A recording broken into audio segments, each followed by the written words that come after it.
आणि यानंतर आपण थेट मुंबईमध्ये जाऊयात। मुंबईमध्ये एका मोर्चाचं आयोजन करण्यात आलेलं आहे। भाजपनं हा मोर्चा आयोजित केलाय।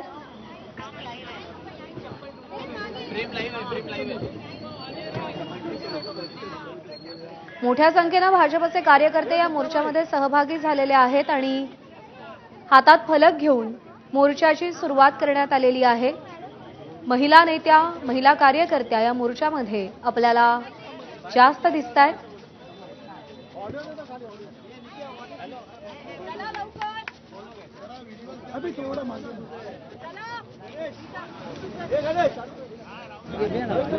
तर काँग्रेस विरोधात या मोर्चाचं आयोजन करण्यात आलेलं आहे। पंतप्रधान नरेंद्र मोदी आणि त्यांच्या आईचा जो AI व्हिडिओ बनवलेला होता त्या विरोधात भाजप आक्रमक झाली आहे।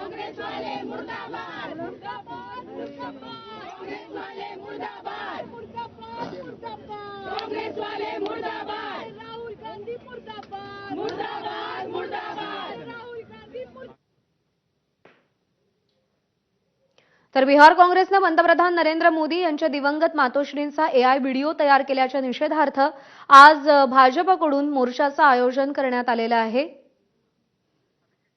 अभिषेक मुठाळ आपले प्रतिनिधी आपल्याला अधिक अपडेट देतील। अभिषेक, मुंबईत हा मोर्चा नेमका कुठे काढला जातोय, काय म्हणणं आहे मोर्चेकऱ्यांचं? एकूणच बिहार काँग्रेसनं पंतप्रधान नरेंद्र मोदी यांच्या दिवंगत मातोश्री यांचा एकूणच AI व्हिडिओ काढलेला होता आणि जो कुठेतरी अपमानास्पद असल्याचा आरोप हा भाजपकडनं करण्यात आलेला आहे। आणि याच प्रकरणी निषेधार्थ भाजप महिला मोर्चाकडनं आपल्याला निषेध आंदोलन होताना पाहायला मिळत आहे। भाजप महिला मोर्चा प्रदेशाध्यक्षा आमदार चित्रा वाघ यांच्या नेतृत्वाखाली जे मंत्रालय शेजारील डॉक्टर बाबासाहेब आंबेडकर यांचा पुतळा आहे या परिसरामध्ये हे निषेध आंदोलन करण्यात येत आहे। ठिकठिकाणी आज आपल्याला भाजपकडनं अशा प्रकारचे आंदोलन होताना पाहायला मिळत आहेत। कुठेतरी AIच्या माध्यमातून पंतप्रधान नरेंद्र मोदी यांच्या दिवंगत मातोश्री यांची बदनामी केली अशा प्रकारचा आरोप हा करण्यात येतो आहे आणि अशातच अशा प्रकारचे आंदोलन आपल्याला ठिकठिकाणी होताना पाहायला मिळत आहे। कुठेतरी भाजपचे जे वरिष्ठ सगळे नेते आहेत ते देखील या संपूर्ण आंदोलनामध्ये आपल्याला सामील झाल्याचं दिसतं। बरोबर आहे, चित्रा वाघ यांचा देखील यामध्ये सहभाग आहे आणि राहुल गांधी काँग्रेस यांच्या विरोधात घोषणाबाजी केली जाते आणि अत्यंत तीव्र शब्दात आपला संताप व्यक्त केला जातोय। बिहार काँग्रेसनं पंतप्रधान नरेंद्र मोदी यांच्या दिवंगत मातोश्रींसोबतचा जो AI व्हिडिओ बनवला होता त्यामध्ये विविध मुद्द्यांवरती पंतप्रधानांच्या दिवंगत मातोश्री पंतप्रधानांना खडे बोल सुनवत असल्याचं दिसत होतं। तर दोन ठिकाणी या मोर्चाची सुरुवात झालेली आहे। नाशिकमध्ये देखील भाजप महिला मोर्चाकडून मोर्चा काढला गेलेला आहे आणि तीव्र शब्दात नाराजी व्यक्त केली जाते। तर मुंबईमध्ये घोषणाबाजी सुरू आहे।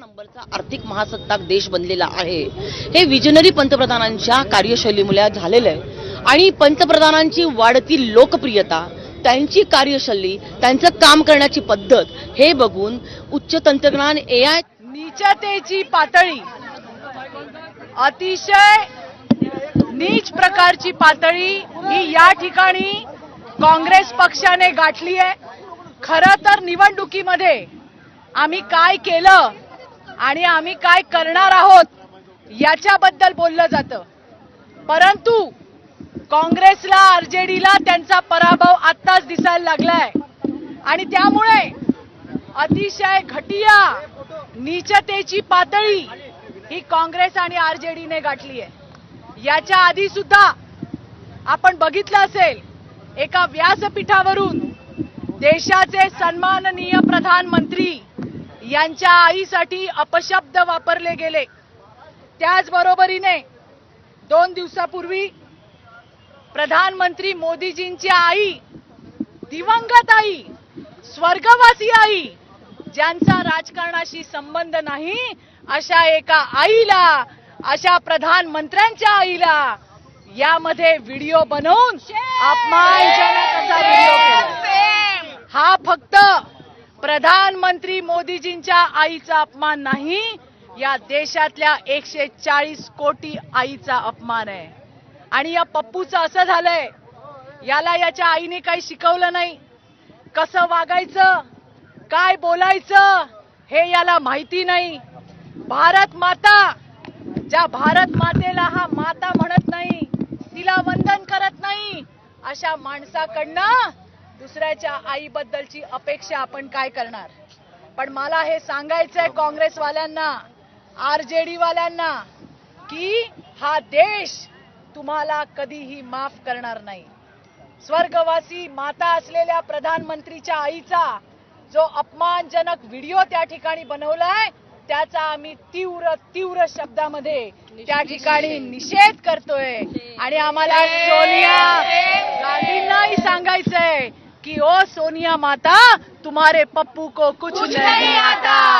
आणि या येणाऱ्या दिवसांमध्ये निश्चितपणे बिहारची सुद्धा जनता आणि या देशाची सुद्धा जनता काँग्रेसला त्यांची जागा दाखवल्याशिवाय राहणार नाही. पण आता याला जोडूनच भाजप